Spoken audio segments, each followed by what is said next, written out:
తిరుమల లడ్డు వ్యవహారంలో వైసీపీ నేతలు తప్పు చేశారని ప్రజలకు క్షమాపణలు చెప్పాలని మంత్రి నాదెండ్ల మనోహర్ డిమాండ్ చేశారు. కల్తీ జరిగిందని సిట్ చెబితే తప్పు ఒప్పుకోకుండా ఎదురుదాడి చేస్తున్నారని మండిపడ్డారు. తిరుమల లడ్డుపై మాట్లాడే హక్కు వైసీపీ నాయకులకు లేదన్నారు. తిరుమల లడ్డులో కల్తీకి కారణమైన ప్రతి ఒక్కరిని శిక్షిస్తామని మంత్రి మనోహర్ హెచ్చరించారు. వ్యవహారం ప్రజల్లో ఒక ఆలోచన మళ్లించడానికి ఇదేదో రాజకీయ పార్టీలు కక్ష సాధింపుగా లేదంటే వ్యక్తిగతంగా గౌరవ ముఖ్యమంత్రి గారు చంద్రబాబు నాయుడు గారి పైన, మా పార్టీ అధినేత రాష్ట్ర ఉప ముఖ్యమంత్రి పవన్ కళ్యాణ్ గారి పైన అనేక మాధ్యమాల్లో వైఎస్ఆర్సీపీ నాయకులు వీళ్ళు చేస్తున్న ప్రచారం చూస్తుంటే చాలా ఆందోళన కలిగిస్తుంది. అసలు నైతికంగా వీళ్ళకి మాట్లాడే కనీస హక్కు కూడా లేదు.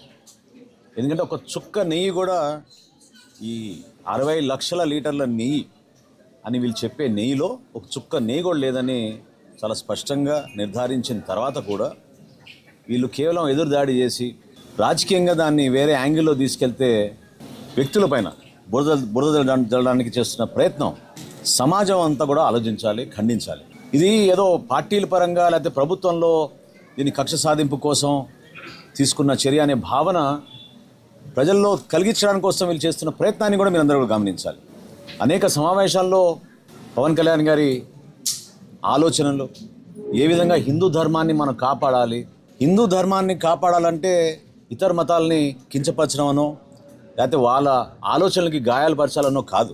కనీసం భక్తుడనే ఆలోచనతోటి ప్రతి వ్యక్తి ఇది మన బాధ్యత, ఇంత పొరపాటు జరిగింది, దీన్ని ఏ విధంగా ఒక ప్రక్షాళన జరిగి రాబోయే రోజుల్లో ఇటువంటి పొరపాట్లు ఇంకొకసారి జరగకుండా ఒక్క తిరుమలలో జరిగిన ఈ అంశం పైన ఈరోజు లోతుగా ఎందుకు అందరు చర్చించాల్సిన అవకాశం, ఆలోచన రావాలనే దానిపైన నేను ప్రయత్నం చేస్తున్నాను.